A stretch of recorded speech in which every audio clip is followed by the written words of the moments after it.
they say actions speak louder than words. I think that the real way to spread the message of Imam Hussein is to work with other people for justice, in democracy, to be open to others in pursuit of a common good.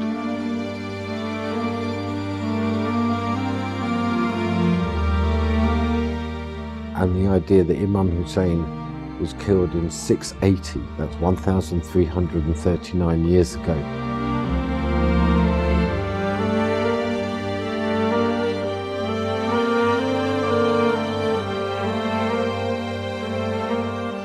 And the message is still strong.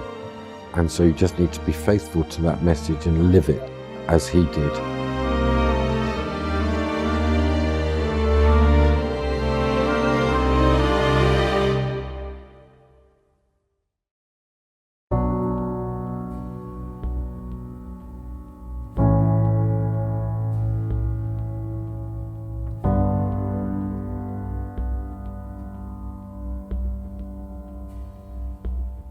My name is Mori's Glosman. I'm a peer, I'm a Lord for the Labour Party in the House of Lords, and I'm the director of the Common Good Foundation. The thing that led me to go on the trip of Arbain was I had a long-standing interest in the Shia religion.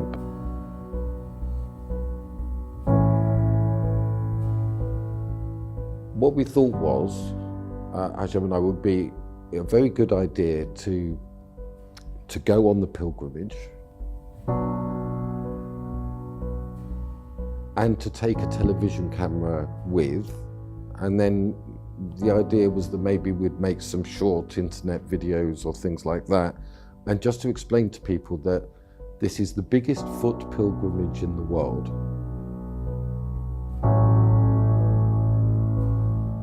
Along the way on this pilgrimage, there are remarkable things to see, and so it was essentially a desire to just explain more to the people in our country of who the Shia of Iraq.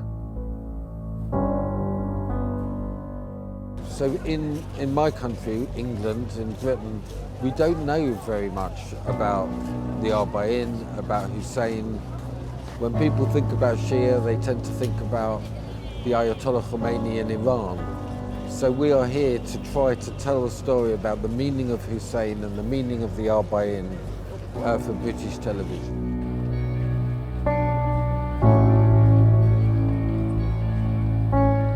Is that when Imam Hussein left Medina, left Mecca and went on his pilgrimage with 72 friends and his family, he was surrounded by the troops, by the forces of Yazid. And essentially 30,000 troops surrounded a small caravan carrying a family and friends in the middle of the desert in the place that we now call Karbala. And within seeing distance of where they were was the Euphrates River. But on the orders of the Caliph Yazid, Hussein, his family and his friends were allowed no access to the water. So essentially, the children died of thirst, many of the friends died of thirst, and there was a siege in the desert where the grandson and the progeny of the Prophet Muhammad were essentially dying of thirst. So when the actual battle came, they were all terribly weakened. So not only was it an incredibly unequal battle in terms of numbers, but water was used politically as a means of denying life. It's for moral reasons and ethical reasons. I found in Hussein an incredible story about standing up against dictatorship and tyranny, and when I looked at Ali and the teachings of Hussein about community, about freedom, about courage, and I think people should know that there's something very good in this country, and I want to be able to tell that story.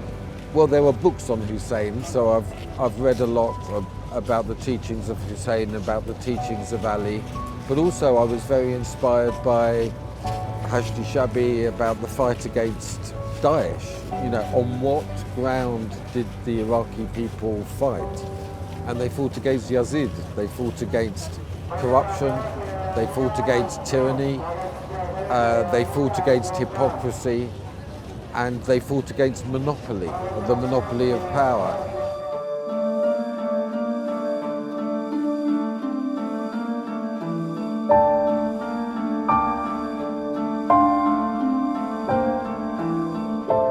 Who the Shia of Iraq are, you know, was that's there's just an empty space where the Iraqi Shia are, and obviously that's comes back down to a general view that the Iraq War was a disaster, that somehow the Iraq War was just a catastrophe and that everything is wrong and people are feeling ashamed about it and they don't want to.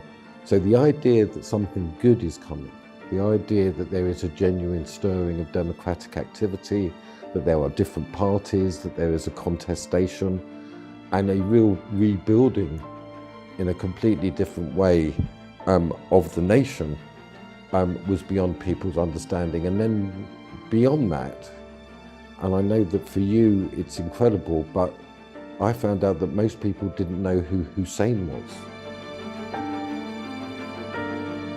In Iraq, well, Iraq is full of possibilities. So we're here at this Arbaeen pilgrimage. Hussein is a very interesting figure to me. So I'm very interested to the extent to which Hussein becomes a guiding figure in the Iraqi politics.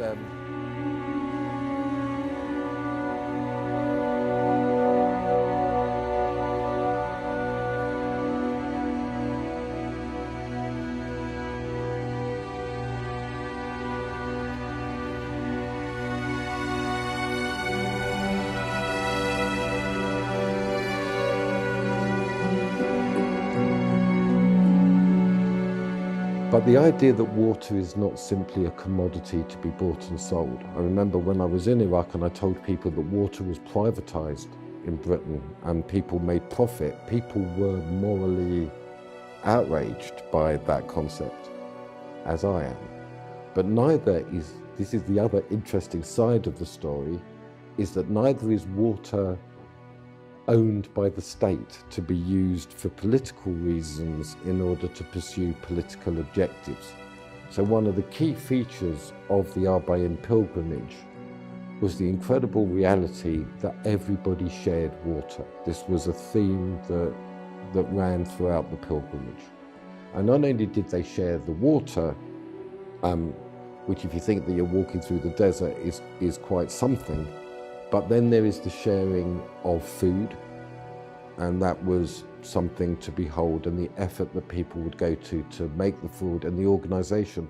And as far as I could understand it, families were hospitable.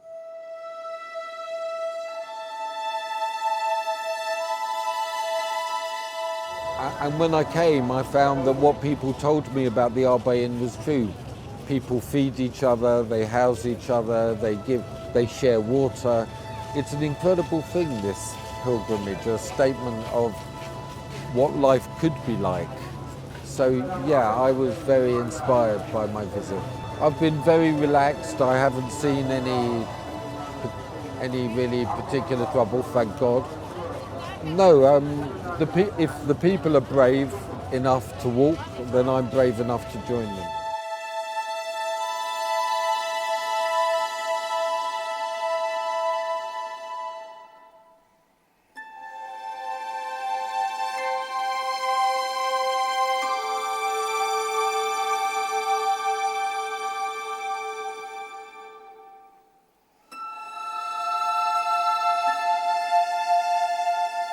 Thing that I understood along this journey, that there was security. And then through that I began to understand the history of the Arbaeen in terms of the 40 days after Imam Hussein was killed, and then the role of Zainab in retrieving the head, which was carried on a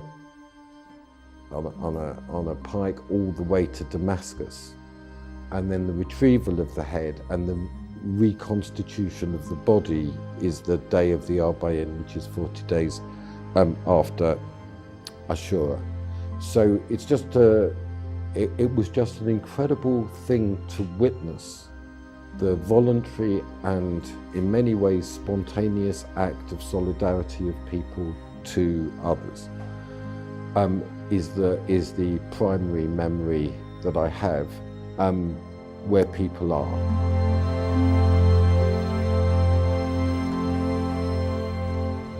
This is why we're here.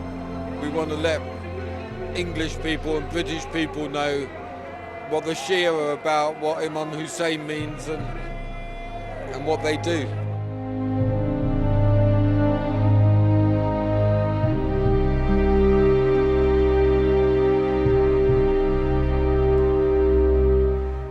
So, for example, you can feel the presence of Imam Hussein, and it's not this one has an idea of Imam Hussein and that everybody agrees he's alive. We also experience that with Abbas, you know, in the shrine of Abbas.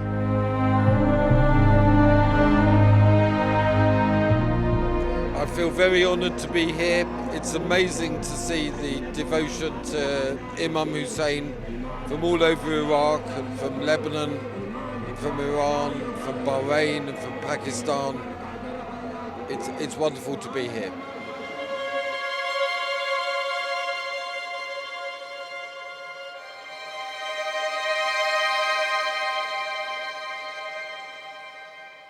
On the night of the Arbaeen, it's like the Shia Olympics in Abbas's shrine, is that people walk in according to their nations, is that some of them crawled in. Now, I said, what's that? Well, part of that was because of what happened to Abbas when he had his arms chopped off, getting water for the children. Because I made it to Karbala, I've witnessed the devotion to Imam Hussein. I think it's beautiful, so this is a very good moment. So I saw people making food, sharing their houses, sharing water. I saw families walking for miles and miles. I saw a real devotion to the meaning and the life of Imam Hussein. Oh, I felt very safe. And I want to thank the Hashti Shabi, we were very safe.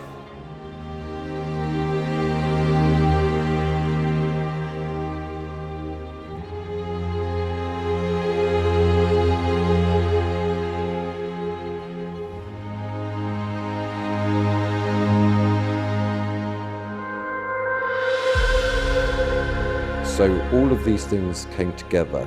I was very grateful that the charity that I work for, the Common Good Foundation, sort of agreed to go so we could take a camera and we could get the necessary equipment and things that we needed to go.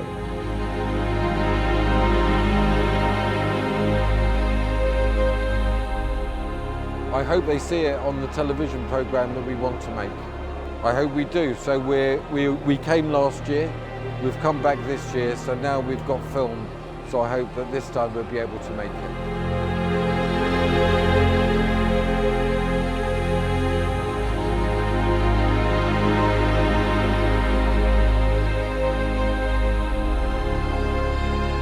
You know, they say actions speak louder than words. I think that the real way to spread the message of Imam Hussein is to work with other people for justice, in democracy, to be open to others in pursuit of a common good.